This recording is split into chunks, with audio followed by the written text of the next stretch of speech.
Law of complementation. इस law में हमने क्या करना है, तो सबसे पहले इसको हम डिफाइन कर लेते हैं। उसमें कह रहा है कि इफ ए बार, ये जो लिखा हुआ है इसको आप लोगों ने पढ़ना है ए बार, और इसको हम ऐसे लिखते हैं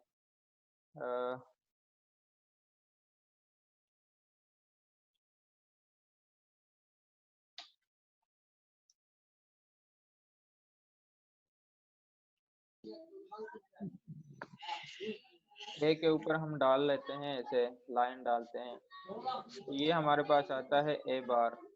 ठीक है। अच्छा, और कॉम्प्लीमेंट को हम ऐसे भी लिख सकते हैं कि ये जिनकी वीडियोस ऑन है ये काइंडली अपने वीडियोस ना चलाए, इसको बंद रखें। अच्छा, ए बार, और दूसरा हम इसको ऐसे भी लिख सकते हैं ए कॉम्प्लीमेंट। ठीक हो गया। इसको हम ए बार भी बोलते हैं, और इसको हम ऐसे भी लिख सकते हैं ए कॉम्प्लीमेंट, और इसको हम ऐसे भी लिख सकते हैं ए प्राइम। ठीक है, इसका मतलब होगा कॉम्प्लीमेंट। अच्छा, लॉ ऑफ कॉम्प्लीमेंटेशन में है क्या चीज, तो वो कह रहा है कि if A bar is the complement of an event A relative to the sample space S, then probability of A bar is equal to 1 minus probability of A। In A बार का और A का मतलब क्या है, तो इसको जरा आप लोग समझें कि यहाँ पे मैं लिख देता हूँ कि लेट्स सपोज हमने एक कॉइन टॉस किया, और जब हम कॉइन टॉस करते हैं तो इसके लिए जो हमारा सैंपल स्पेस बनता है वो बनता है हेड और टेल। ठीक है। फॉर एग्जांपल हमने कॉइन टॉस किया और हमारे पास रिजल्ट आया हेड। ठीक है। अब ये जो हेड रिजल्ट आया है इसको लेट्स सपोज हमने नाम दिया ए का। ए का मतलब ये हुआ कि एक इवेंट हेड है जो कि अकर हुआ, जो कि हमारे पास उसका रिजल्ट हेड आया। और जो हेड नहीं आया तो वो कौन सा इवेंट है, वो इवेंट है टेल। और जो नहीं आया उसको हम डिनोट करते हैं ए बार के साथ, या ए प्राइम के साथ, या ए सी के साथ। ठीक है। तो वो जो ए प्राइम है वो कौन सा इवेंट है, वो टेल है। यानी कि मीन्स ए को हमने नाम दिया कि जो इवेंट अकर हो रहा है।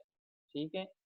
और ए बार या ए कॉम्प्लीमेंट या ए सी या ए प्राइम वो इवेंट है जो कि अकर नहीं हो रहा, तो उसको हम डिनोट करते हैं ए कॉम्प्लीमेंट के साथ या ए बार के साथ। ठीक है।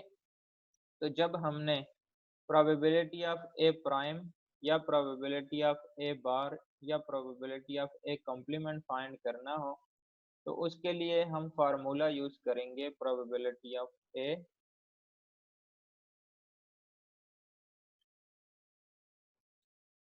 Prime is equal to 1 minus probability of ए।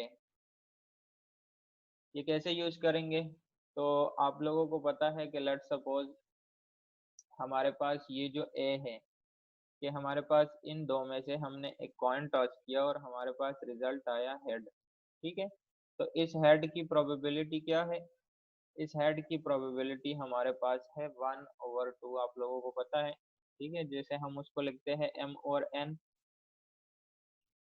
यानी कि प्रोबेबिलिटी ऑफ हेड वो क्या है 1/2। हेड हमारे पास सिंगल इवेंट है तो ये 1, और टोटल ये नीचे हमारे पास टोटल होता है, टोटल हमारे पास 2 है जो पॉसिबल आउटकम्स है, तो इसकी प्रोबेबिलिटी 1/2 है। ठीक है। तो ये प्रोबेबिलिटी हमारे पास आ गई किस चीज की, हेड के लिए।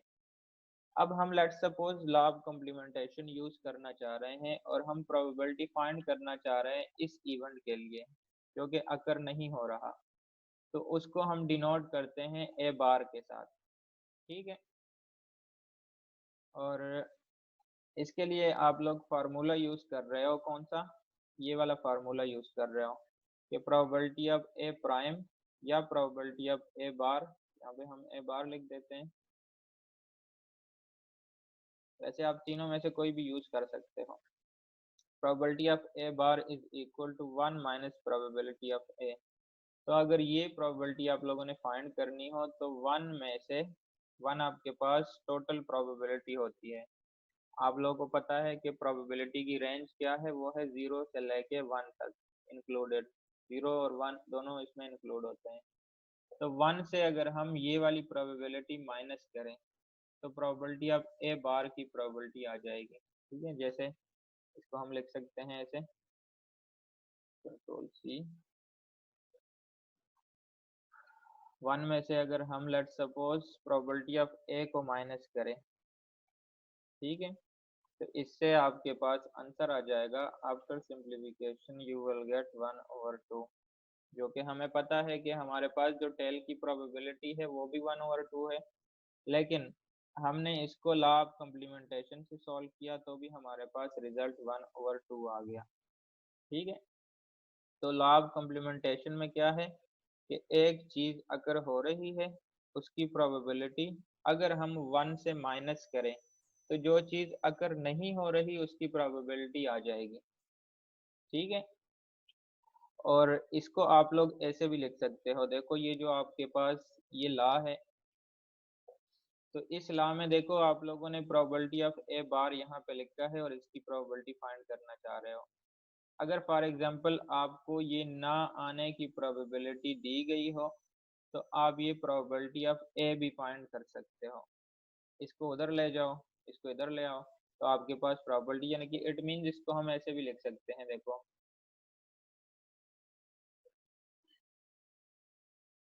ये जो आपके पास प्रोबेबिलिटी ऑफ ए है इसको आप इस साइड पे भी लेके आ सकते हो, और ये जो आपके पास प्रोबेबिलिटी ऑफ ए है, ए बार है, इसको आप ऐसे भी लिख सकते हो।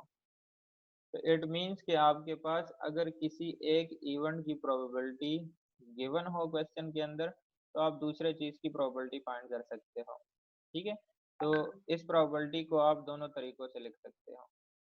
क्लियर, इसमें कोई कंफ्यूजन नहीं है। ये जो आपके पास ये इवेंट है उसको हम इस साइड पे लेके गए और ये जो लेफ्ट साइड पे प्रोबेबिलिटी ऑफ ए बार है इसको इधर लेके आए। तो इट मीन्स कि आपके पास किसी एक चीज की प्रोबेबिलिटी अगर गिवन हो तो दूसरे चीज की प्रोबेबिलिटी इजीली हम फाइंड आउट कर सकते हैं। तो इसको ये आपके पास लॉ ऑफ कॉम्प्लीमेंट था, और इसको हम लिखते हैं probability of A bar is equal to 1 minus probability of A. Mathematically हम इसको ऐसे लिखते हैं, देखो सोल्यूशन में हमारे पास हमने कॉइन टॉस किया था और कॉइन टॉसिंग में हमारे पास दो रिजल्ट आए थे, एक हेड और एक टेल। ठीक है, और हेड को हमने नाम दिया था ए का, और जो टेल है उसको हमने नाम दिया था ए बार का।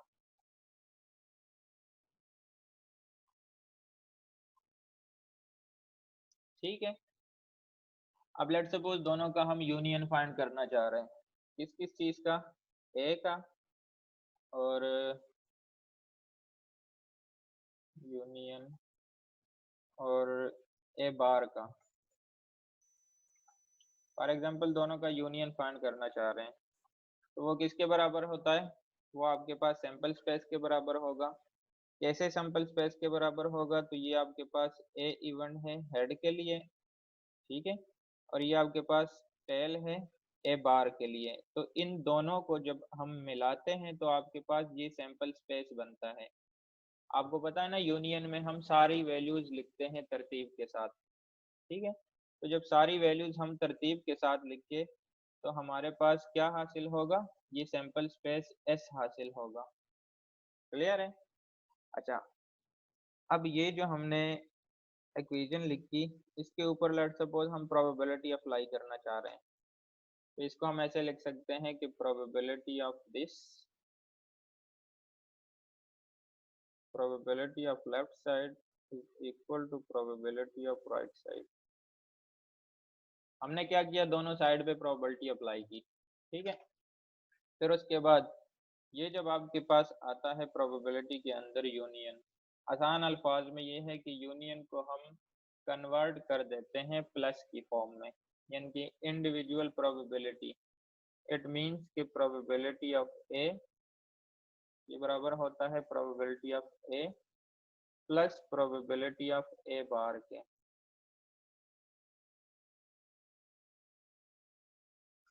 ठीक है, और ये आपके पास बराबर है प्रोबेबिलिटी ऑफ एस। क्लियर?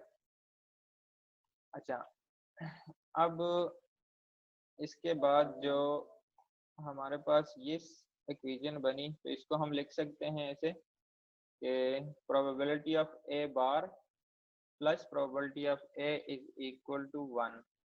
अब ये 1 कैसे आया? तो ये आपके पास प्रोबेबिलिटी ऑफ सैंपल स्पेस है, ये आपके पास यहाँ से आया। देखो हेड की प्रोबेबिलिटी आपके पास है 1/2,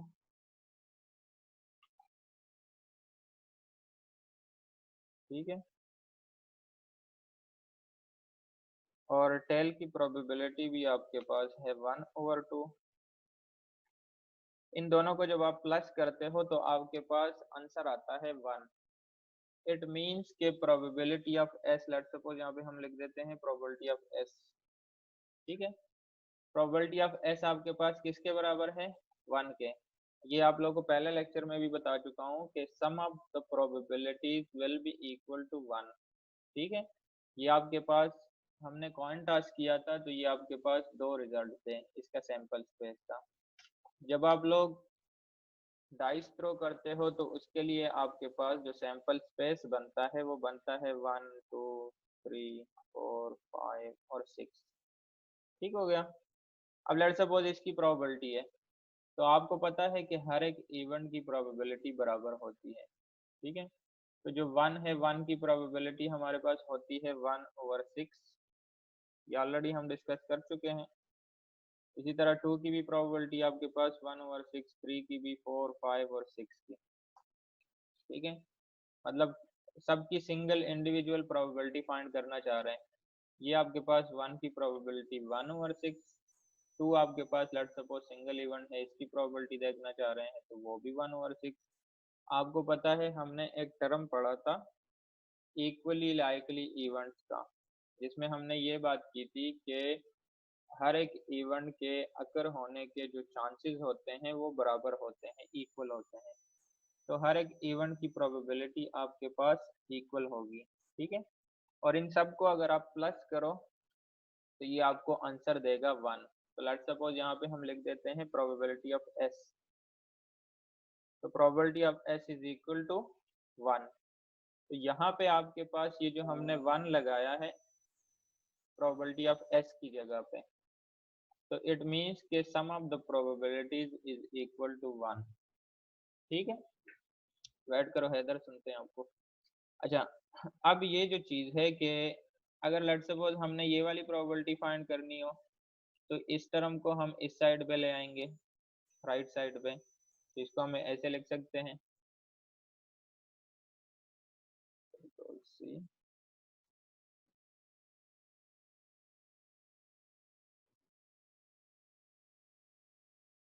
माइनस कंट्रोल वी। ठीक है, अगर हम let's suppose probability of A find करना चाह रहे हैं तो इस टर्म को राइट साइड पे लेके आए। क्लियर? और अगर आप probability of A complement find करना चाह रहे हैं तो प्रोबेबिलिटी ऑफ ए को राइट साइड पे लेके आए, तो आपके पास ये वाली प्रोबेबिलिटी मैथमेटिकली हम इसको ऐसे डिराइव करते हैं। ठीक है, अच्छा जी। ये आपके पास जी फाइज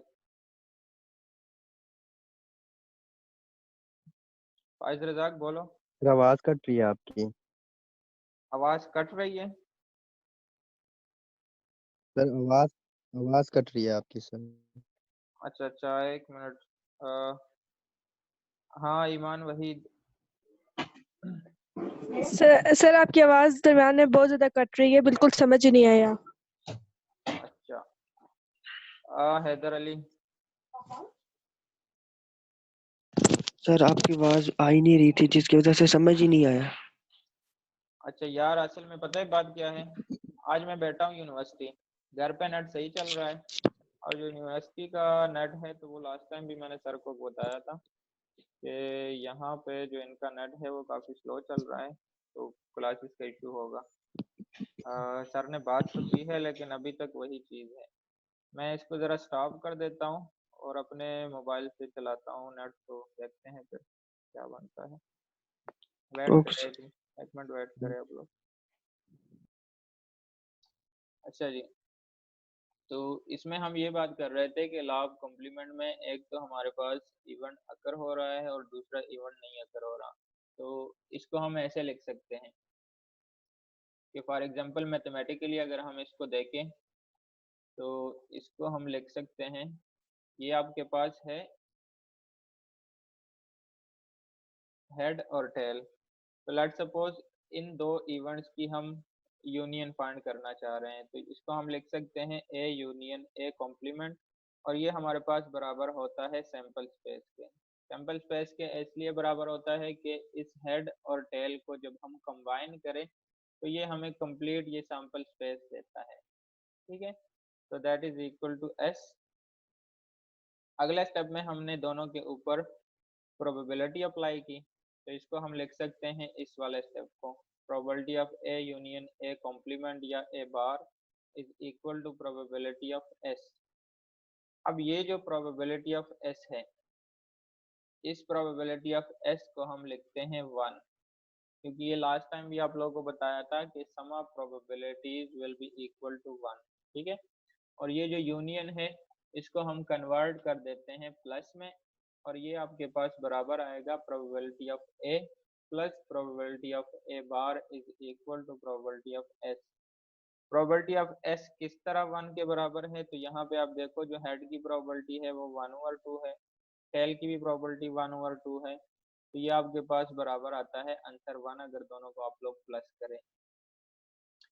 इसी तरह हमने डाइस को थ्रो किया था, और डाइस के लिए जो हमारे पास टोटल पॉसिबिलिटीज है, जो पॉसिबल आउटकम्स है वो 6 है, और हर एक इवेंट की प्रोबेबिलिटी आपके पास 1/6 होती है, यानी कि हर एक इवेंट के अकर होने के चांसेस बराबर होते हैं। तो इन सबको अगर आप प्लस करो तो आपके पास आंसर 1 आएगा। ठीक है, इट मीन्स के the probability of the sample space will be equal to 1। ठीक है, तो यहाँ पे हमने मैथमेटिकली इसको 1 लिख दिया। अब आप देखो कि अगर आपके पास ये वाली प्रोबेबिलिटी क्वेश्चन में गिवन हो तो इसको हम फाइंड आउट कर सकते हैं। इसको उठा के इस साइड पे लेके आएंगे, 1 से माइनस कर देंगे तो इसकी प्रोबेबिलिटी आ जाएगी प्रोबेबिलिटी ऑफ ए बार की। अब अगर फॉर एग्जांपल हमें ये वाली प्रोबेबिलिटी गिवन है तो प्रोबेबिलिटी ऑफ ए को दूसरी साइड पे लेके आ जाएंगे, तो ये आपके पास इसकी प्रोबेबिलिटी आ जाएगी। और इसको हम अभी क्वेश्चन में यूज कर लेते हैं कि लॉ ऑफ कॉम्प्लीमेंटेशन को हम क्वेश्चन के अंदर कैसे यूज करेंगे। ठीक है, तो ये इसका प्रूफ था कि हम कैसे इसको प्रूव कर सकते हैं। तो मैथमेटिकली ये आपके पास, इसको आप इजीली इसी तरह प्रूव कर सकते हो, कोई 3-4 स्टेप से आसान से। अच्छा, एक हमारे पास क्वेश्चन है, लॉ ऑफ कॉम्प्लीमेंट लिखा है ऊपर।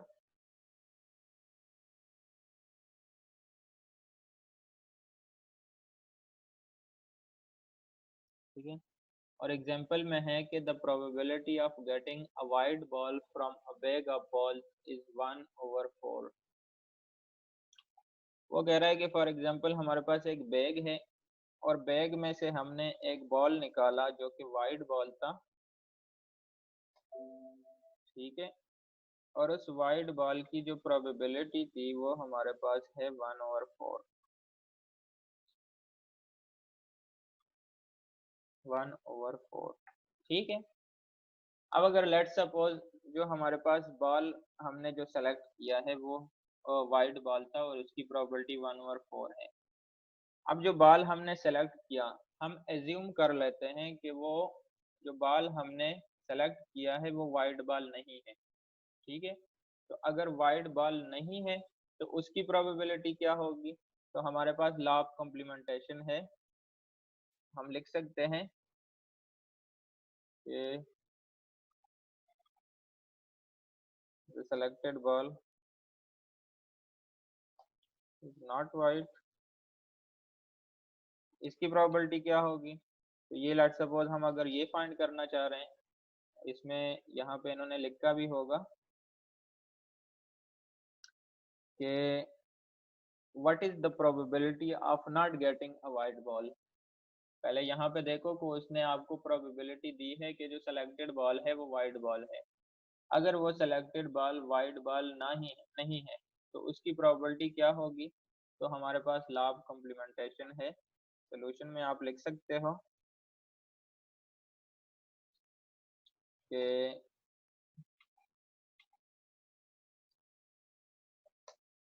बाय लॉ ऑफ कॉम्प्लीमेंटेशन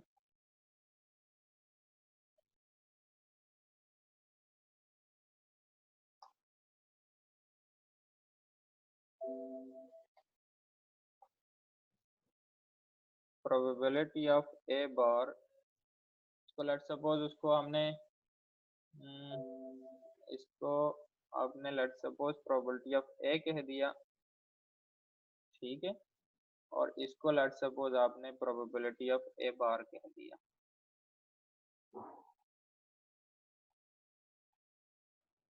ठीक है, तो बाय लॉ ऑफ कॉम्प्लीमेंटेशन के आपके पास ये वाली जो प्रोबेबिलिटी है ये बराबर होगी किसके, 1 माइनस प्रोबेबिलिटी ऑफ ए के। तो अब आपके पास प्रोबेबिलिटी ऑफ ए है, इसमें वैल्यूज पुट कर देते हैं और ये सिंपली आपके पास इसका आंसर आ जाएगा। ये देखो प्रोबेबिलिटी ऑफ ए आपको ऑलरेडी क्वेश्चन के अंदर गिवन है जो कि बराबर है 1/4 के। ठीक है, तो यहाँ पे हम इसकी वैल्यू पुट कर देते हैं 1/4।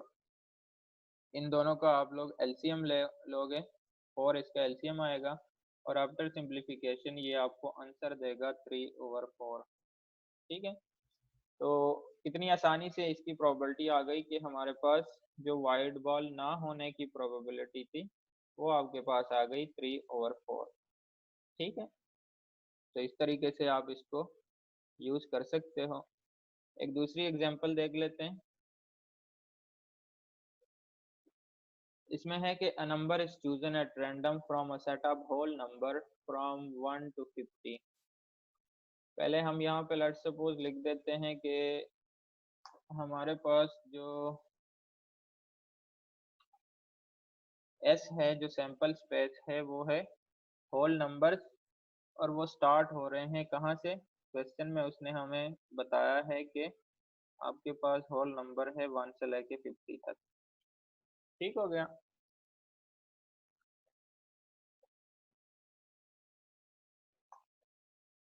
अच्छा फिर अगली स्टेटमेंट पे जाते हैं और वो कह रहा है कि calculate the probability that the chosen number is not a perfect square. ठीक है, कि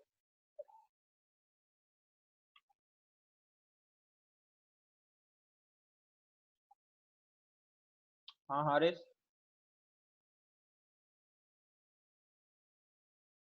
बोलो।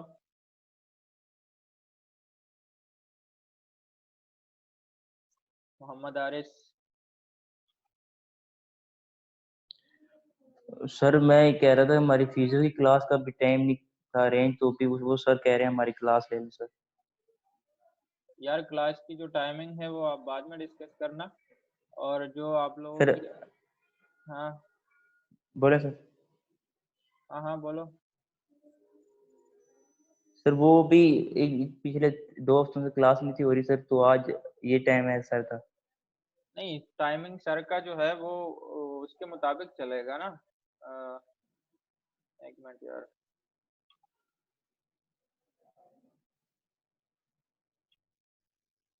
अच्छा क्वेश्चन हमारा चल रहा था कि a number is chosen at random from a set of whole number, और होल नंबर हमारे पास है 1 से लेके 50 तक। ठीक है, तो आगे वो ये बता रहा है calculate the probability that the chosen number is not a perfect square. कहते हैं हमने 1 से लेके 50 तक उसमें से एक नंबर चूज किया और वो वाला नंबर है कि वो परफेक्ट स्क्वायर नहीं है। ठीक है, तो अब जो परफेक्ट स्क्वायर नहीं है वो अगर वैल्यूज हम काउंट करें तो वो ज़्यादा है, और जो परफेक्ट स्क्वायर के नंबर्स है पहले हम वो देख लेते हैं, और वहाँ से हमारे पास नॉट परफेक्ट स्क्वायर की प्रोबेबिलिटी आ जाएगी। सोल्यूशन में आप देखो, हमने कह दिया let A be the event of choosing a perfect square. अब परफेक्ट स्क्वायर कौन कौन से नंबर्स हैं? लेट सपोज उसको हमने ए का नाम दिया, और वो आपके पास है एक 1 है, एक 4 है, एक 9 है, एक 16 है, एक 25 है, एक 36 है, एक 49 है, और एक 64 है। अब ये जो 64 है ये वाली वैल्यू 50 से ग्रेटर जा रही है। हमारे पास वैल्यूज है 1 से लेके 50 तक। हमने 1 को मल्टीप्लाई किया 1 आंसर आया, फिर उसके बाद 2 को मल्टीप्लाई किया 4 आंसर आया, फिर उसके बाद 3 को मल्टीप्लाई किया 9 आंसर आया, 4 को मल्टीप्लाई किया 16 आया, 5 को मल्टीप्लाई किया, 6 को मल्टीप्लाई किया, 7 को मल्टीप्लाई किया तो 49 आ गया। ठीक है, अब ये जो 64 है ये वाली वैल्यू ग्रेटर जा रही है 50 से, इसलिए हम इसको 49 तक स्टॉप कर लेंगे। तो ये कितनी वैल्यूज है 1 2 3 4 5 6 और 7। क्लियर है? तो यहाँ पे अगर आप इसको देखो, हमने लिखा है let A be the event of choosing a perfect square. तो उसमें कौन कौन से नंबर आ गए? उसमें एक 1 आया, एक 4 आ गया, एक 9 16 25 36 और 49। और दूसरा लेट ए बार या ए प्राइम या A complement be the event that the number chosen is not a perfect square. तो ये वाली प्रोबेबिलिटी बेसिकली हम फाइंड करेंगे जब हमारे पास ये प्रोबेबिलिटी आ गई, तो 1 में से इसकी प्रोबेबिलिटी को माइनस कर देंगे और ये वाली प्रोबेबिलिटी हमारे पास आ जाएगी। अच्छा, तो यहाँ पे आप देखो नंबर ऑफ एलिमेंट इन ए, ये जो हमने लिखा है एन ए, इसका मतलब होता है नंबर ऑफ एलिमेंट इन ए। यहाँ पे लिख देता हूँ, जो एन ए हम लिखते हैं ना, इसका मतलब होता है नंबर ऑफ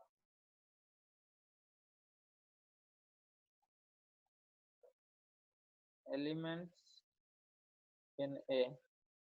ठीक है, और वो कितने हैं? वो है 7, यानी कि 7 नंबर है, 1 2 3 4 5 6 और 7। तो अब ए की प्रोबेबिलिटी क्या आएगी?